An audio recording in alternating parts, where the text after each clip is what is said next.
আসসালামু আলাইকুম। আসার মিনি কিচেনে সকল বন্ধুদের স্বাগত জানিয়ে শুরু করছি। আজকে আমি নিয়ে এসেছি নরম তুলতুলে চিতই পিঠের রেসিপি। মাত্র 10 মিনিটের মধ্যে চাল ভিজিয়ে ব্যাটার তৈরি করে কিভাবে রান্নার অ্যালুমিনিয়াম কড়াইতে পারফেক্টভাবে চিতই পিঠা তৈরি করবেন সেটাই আজকে আপনাদের এই ভিডিওর মধ্যে দেখাবো। আর পিঠেগুলো দেখেই বুঝতে পারছেন কতটা জালিদার ও নরম তুলতুলে হয়েছে। তো চলুন আজকের এই চিতই পিঠের রেসিপিটি দেখে নেওয়া যাক। আর যারা নতুন বন্ধু আমার ভিডিওটি দেখছেন, ভালো লাগলে অবশ্যই একটা লাইক দিয়ে আমার চ্যানেলটি সাবস্ক্রাইব করে আমার পাশে থাকবেন। এখানে আমি একটা জায়গার মধ্যে ছোট কাপে 2 কাপ পোলাওয়ের চাল নিয়ে নিচ্ছি। আপনারা চাইলে আতপ চাল দিয়েও পিঠাটা তৈরি করতে পারেন। এই চাল দিয়ে করলে পিঠাটা খুবই সুগন্ধি হয়। আর এখানে আমি দিয়ে দিচ্ছি পানি দিয়ে চালটা খুব ভালোভাবে হাত দিয়ে কষলে পরিষ্কার করে ধুয়ে নেব। তারপর দেখুন চালটা আমি খুব ভালোভাবে পানি পাল্টে পাল্টে পরিষ্কার করে ধুয়ে নিয়েছি। এখন আমি এর মধ্যে দিয়ে দেবো পানি। যে কাপ দিয়ে আমি চাল নিয়েছিলাম সেই কাপ মেপে আমি এখানে 2.5 কাপ পানি দিয়ে দিচ্ছি।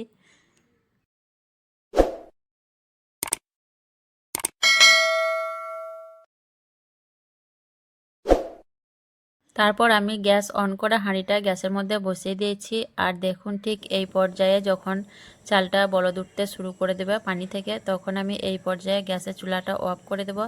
আমি এটা 8 থেকে 10 মিনিটের মতো রেস্টে রেখে দেবো চালটা এইভাবে। তাহলে চালটা অনেকটা ফেপে উঠবে আর পানিটা অনেকটা টেনে যাবে। 10 মিনিট রেখে দেওয়ার পর দেখুন চালটা অনেকটা ফেপে উঠেছে আর পানিটা অনেকটা কমে গেছে। এখন আমি এই চাল আর পানি সহ একটা মিক্সিং জারের মধ্যে নিয়ে নেব। তারপর দেখুন আমি চাল আর পানি সহ মিক্সিং জারের মধ্যে নিয়ে নিচ্ছি পুরোটাই। তারপর আমি এখানে দিয়ে দিচ্ছি চা চামচে 4 চামচ সুজি। সুজিটা দিলে পিঠেটা খুবই নরম তুলতুলে হবে। আর দিয়ে দিচ্ছি স্বাদ মতো নুন দিয়ে আমি খুব মিহি একটা পেস্ট বানিয়ে নেব। দেখুন আমি খুব মিহি করে একটা পেস্ট বানিয়ে নিয়েছি চালের ব্যাটারটা। আর এখানে আমি পেস্ট বানানোর সময় যে কাপে চাল নিয়েছিলাম সেই কাপে 1/2 কাপ পানি দিয়েছিলাম। দিয়ে আমি একটা হ্যান্ড উইচের সাহায্যে খুব ভালোভাবে ব্যাটারটা আগে ফেটিয়ে নেব। খুব ভালোভাবে ব্যাটারটা ফেটালে পিঠেটা খুবই ফুলকো এবং নরম তুলতুলে হবে। ব্যাটারটা আমি খুব ভালোভাবে ফেটিয়ে নিয়েছি। এখন আমি এই ছোট কাপে 1 কাপ গরম কুসুম পানি নিয়েছি। দিয়ে আমি অল্প অল্প করে দিয়ে ব্যাটারটা খুব ভালোভাবে আবারও মিশিয়ে নেব। আর ব্যাটারটা খুব বেশি পাতলা হবে না, আবার খুব বেশি গাঢ় হবে না। আমি ব্যাটারটা তৈরি করে নেওয়ার পর তারপর আপনাদের দেখিয়ে দিচ্ছি ব্যাটারের ঘনত্বটা কেমন হবে। ব্যাটারটা দেখুন আমি পারফেক্টভাবে তৈরি করে নিয়েছি। চালটা সেদ্ধ করার সময় 2.5 কাপ পানি দিয়েছিলাম আর মিক্সিংয়ে দিয়েছিলাম 1/2 কাপ আর এখন 1/2 কাপ দিলাম। দিয়ে আমার মোট 3.5 কাপের মতো পানি লেগেছে। আর ব্যাটারের ঘনত্বটা দেখুন চামচের গায়ে দাগ কেটে দিলে ঠিক এরকম লেগে থাকছে। ঘনত্বটা ঠিক এরকমই হবে। ব্যাটারটা রেডি করার পর দেখুন এখানে আমি দিয়ে দিচ্ছি 1/2 চামচের থেকে একটু কম খাবার সোডা। দিয়ে আমি আবারও খুব ভালোভাবে সোডাটা ব্যাটার সঙ্গে মিশিয়ে নেব। তারপর আমি পিঠেগুলো তৈরি করে নেব। এখানে দেখুন একটা বাটির মধ্যে আমি কিছুটা সাদা তেল দিয়ে দিচ্ছি আর অল্প পরিমাণ পানি দিয়ে দিচ্ছি। দিয়ে আমি অয়েল ব্রাশ দিয়ে খুব ভালোভাবে তেল আর পানি মিশিয়ে নেব।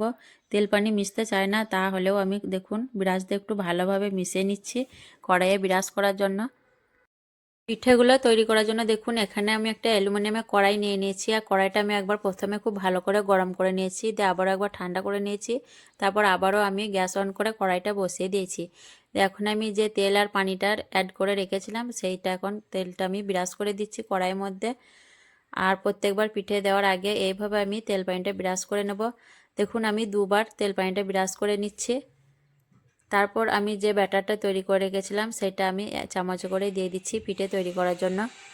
পিঠে তৈরির জন্য আমি এখানে 2 চামচ ব্যাটার দিয়ে দিলাম। আর এই পর্যায়ে এখন আমি গ্যাসের ফ্লেমটা একদম লোতে দিয়ে দিয়েছি। দিয়ে আমি ঢাকনা ঢেকে দিয়ে 2 মিনিটের মতো রান্না করে নেব।